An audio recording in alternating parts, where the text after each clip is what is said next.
Frédéric de Moshe Yoshua ben Yonah Has, où on arrive à la gematria de Otsar Brachot.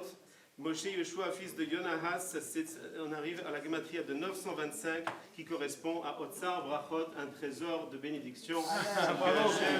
Des vers sur toi, que tu réussis dans toute ta vie. Amen.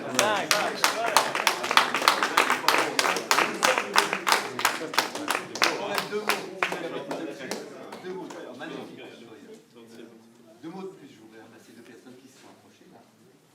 Yoshua et monsieur Haïm Eliezer Razda, qui est le président de la communauté ici, grâce à qui je suis là. Nous avons partagé quelque chose d'absolument extraordinaire tous les deux. C'est qu'on a étudié avec le Rav Temset, et Temset il y a très longtemps, très longtemps. C'était juste avant le moment où j'ai fait ma Rikmila, j'avais 45 ans, et j'ai croisé au cours de du Rabbi Temset, notre ami Haïm Eliezer, qui m'a, quand je suis arrivé par hasard ici dans cette chou, m'a pris sous son aile, m'a dit écoute, viens ici, c'est formidable. J'étais un peu en panne à trouver une communauté, et il m'a accueilli à bras ouverts, il m'a aidé à avoir des liens avec un certain nombre de gens ici. Parce que pour garder mes Shabbats, j'avais décidé que depuis longtemps, parce que je voyais que sinon je n'arrivais pas à garder mes Shabbats, c'est très dur, je pleurais, ça n'avait plus de sens, que le seul moyen de faire Shabbat, c'était d'être en famille. Et l'histoire du judaïsme, c'est une histoire de famille. De couple d'abord et de famille. Et que, grâce à lui, et je suis rond hommage ce soir, je dirais, j'ai pu garder ma route, qui est celle qui m'habitait, c'est-à-dire de garder le Shabbat, de faire le Shabbat. Mais ça n'avait aucun sens en étant seul, parce que je n'étais pas marié, j'ai pas de femme à mes côtés, j'ai pas de famille, j'étais tout seul, j'ai fait une échouée assez difficile.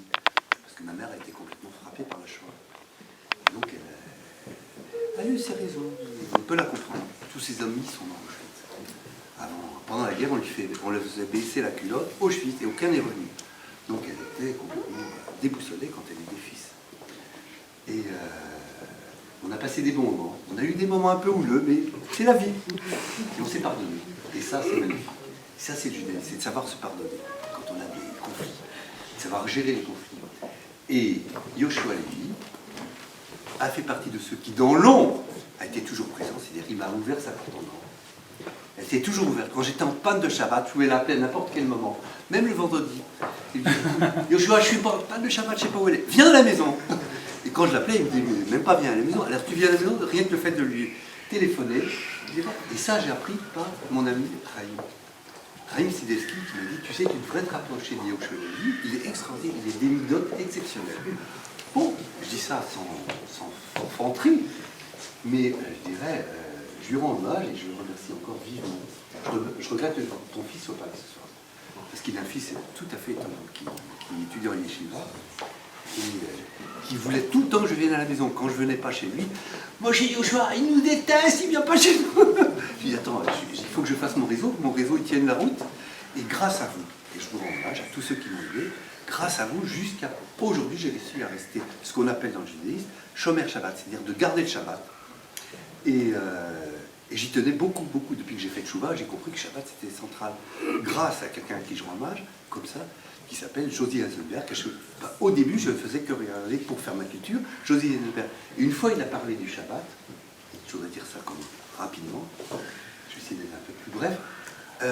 Quand il a parlé du Shabbat dans les cours qu'il faisait le dimanche matin, les présentations et tout, je dis, mais attends, mais c'est ridicule de ne pas faire Shabbat, c'est complètement fou, ça fait partie des 10 commandements. C'est aussi grave que tuer quelqu'un et que tu n'as pas de raison de le tuer.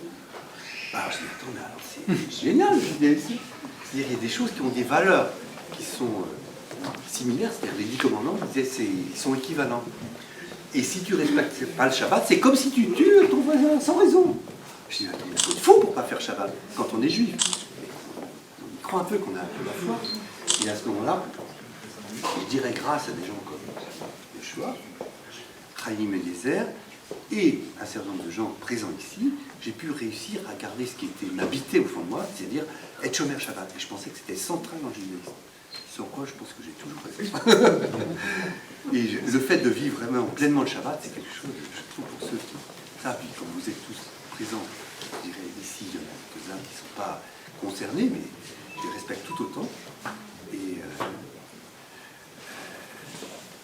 Et puis voilà. J'ai assez parlé.